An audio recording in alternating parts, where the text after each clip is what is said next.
Aloha, aloha, aloha.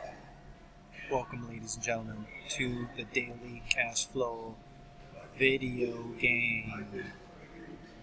My name is Brent from iSuccess.com. Thank you so much for taking the time to watch this. If you've never played this game before, in the beginning of the game, you choose a dream.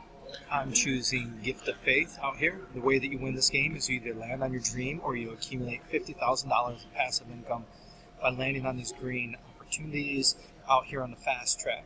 But before you can get out here, you got to get out of the rat race. The way that you get out of the rat race is by earning more passive income than you have monthly expenses. You can get business opportunities when you land on these green cards. Today we're going to be listening to the Sedona Method introduction. We may or may not have listened to this before, but I've recently found my Sedona Method workbook and manual to the course, so I'm re-going through that, and this is a good time for this. Without further ado, let's get into it. Hundreds of thousands of people use a simple, powerful technique called the Sedona Method. The Sedona Method itself is one of the easiest, simplest, quickest ways to bring about very deep, powerful transformation. Really, the Sedona Method is really nothing short of the essential secret of the universe. It is a very, very powerful way to get yourself in the place where all of these things you've been carrying around for years and years really dissolve and don't matter. And the Sedona Method allows you a way to apply spirituality to your day-to-day life. And in the moment, to experience peace and to experience qualities of integrity without having to feel buffeted and overwhelmed by negative emotion. The Sedona Method is a simple, powerful, elegant, easy to use, and easy to duplicate technique that shows you how to tap your natural ability to let go of any unwanted feeling in the moment. People from all walks of life have experienced amazing results using the Sedona Method. On the middle of the night, I said to my husband, I said, you got to take me to emergency, it's so bad. So I went to emergency, and the doctor looked in my throat, and he says, you have tonsillitis. I said, I didn't know. I had, my tonsils were so swollen, there was like this much left in my throat, and I could hardly swallow. And it was all infected. He says, we have to give you heavy antibiotics, we have to give you morphine for the pain. I said, okay, thank you very much. Give me some Tylenol 3s, I'm going to go home. I didn't realize how much anger I had around it. I was so mad that I was sick for 3 weeks. And I was also really scared that I was never going to get rid of it. So I released the anger and I released the fear. And I swear, by the next day, my throat unswelled and cleared up. And I could swallow again. And by the very next day, I didn't even feel like I had tonsillitis anymore. I had the pain for 3 weeks. And totally got rid of it. I've experienced a lot more peace, a lot more being at ease. Even my business life has gotten to be a lot more successful since I've taken the course. And I really, really enjoy it. I can't imagine going through life anymore without it. A job that paid me the kind of income that I never thought was possible without really having to go out and look for it. It's more as if the job came to me rather than I had to go find the job. And that to me is a real miracle, just by using the simple techniques and tools taught by the Sedona Method. It's just such a ready tool. It's beautifully subtle and very powerful. I could feel energy and things moving. That I feel much more free inside. Jack Canfield, co-author of Chicken Soup for the Soul, and his family use the Sedona Method.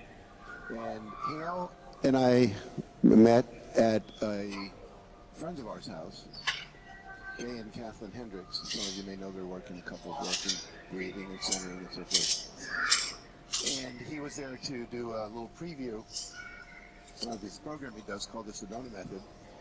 And I was just blown away is probably the wrong word, because it's like blown away is like explosive, but this is more like, And so I ended up taking his seminar with my wife and my 13-year-old son. Deepak Chopra had, was it his 50th birthday or 60th? 60th birthday, we think. Anyway, Hale was invited, and I was invited, and Mark Hansen was invited, and Susan and Ariel Ford, and Brian Tracy, pretty much anybody who was anybody in the human potential movement on the West Coast. We were all looking forward to it, because you're going to get to see each other, which we don't always get to do. And then all of a sudden, I came down that previous night. It was the worst flu I think I've ever had And I was just like, the runny nose thing, nothing you could do to stop it. And so my wife went off with some other people to go to this thing, and I'm sitting home in my office kind of feeling sorry for myself, but working because I was bored. And I get this phone call on a cell phone with a rock band in the background. It's him. And he says, so you got cold or flu? I said, yeah. He says, you want to release it?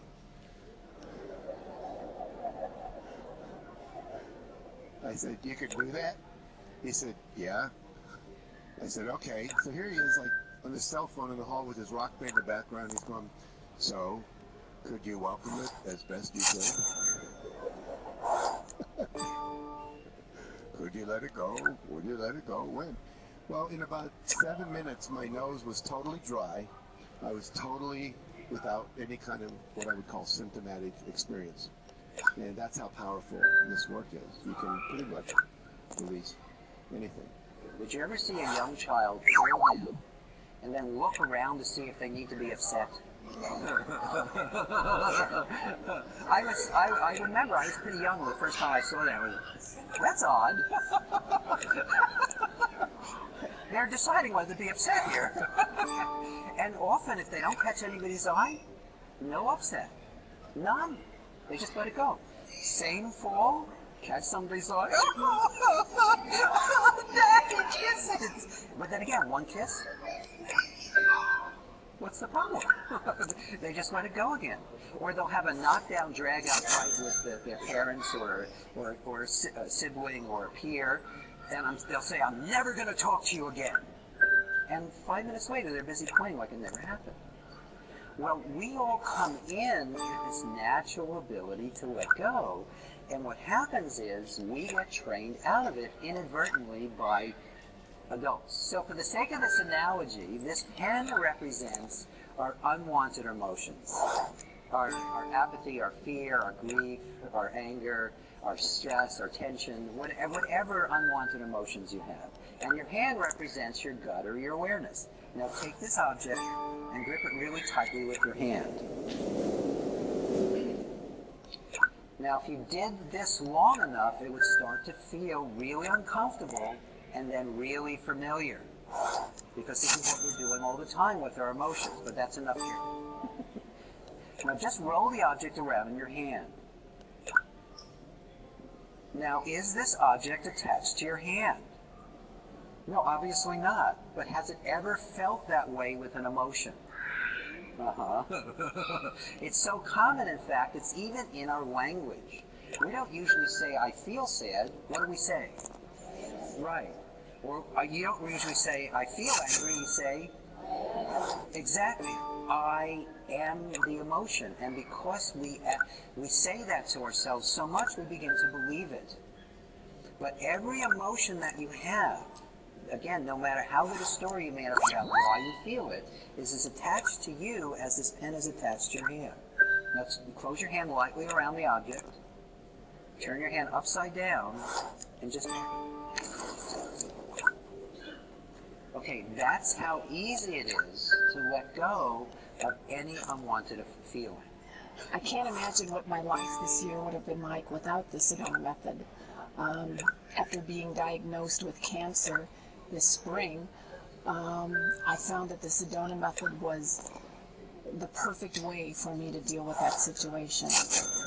I was able to reach a place of calmness and centeredness throughout my treatment, and to embrace the fact that by dealing with the emotions that helped cause my cancer, that I don't have to worry about it coming back. And even though I still have another month of treatment left, I can go into that joyfully, knowing that it's exactly what I need to experience at this time. Lester Levinson, a physicist engineer, inspired the Sedona method to help others uncover their own freedom.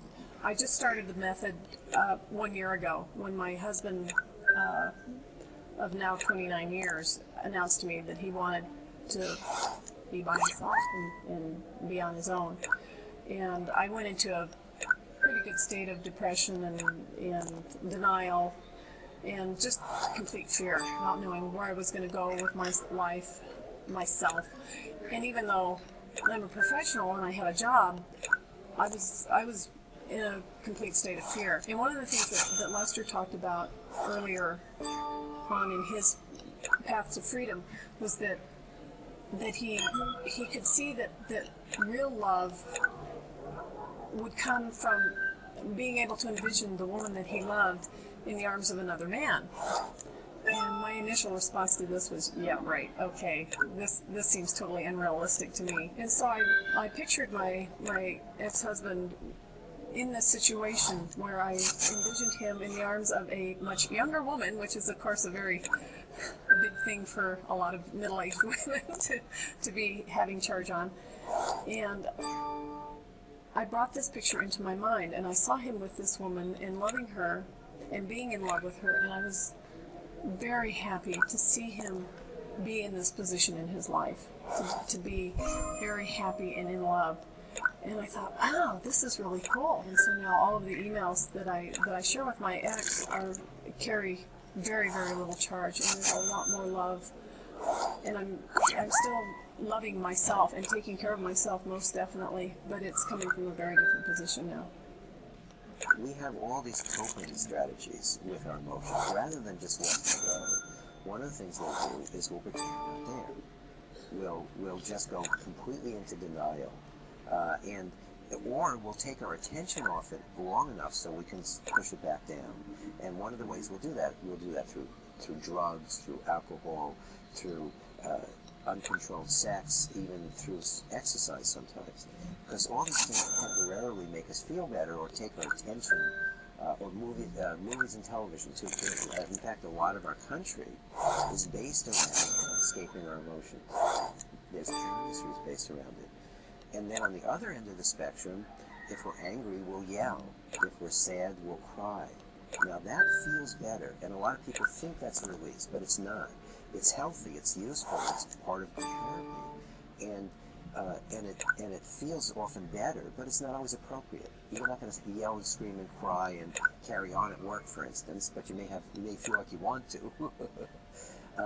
And also, if you're not communicating in relationships, you can't have a healthy relationship. But the balancing point, as I said earlier, between these two is letting go. And so that's something you can do at work when your boss is saying something that's making your skin crawl. Or you can do it in the car when you've been cut off by traffic. You can do it in the middle of any kind of business negotiation where it's not going your way, or it is, and you might open your mouth and insert foot. Then it becomes something you can use in any situation to calm yourself, to let go of the apathy, the fear, the grief, the anger, and the pride, all the feelings that are gumming you up inside and preventing you from just feeling the way you want to feel and performing at your best. Releasing emotions can have major benefits in life.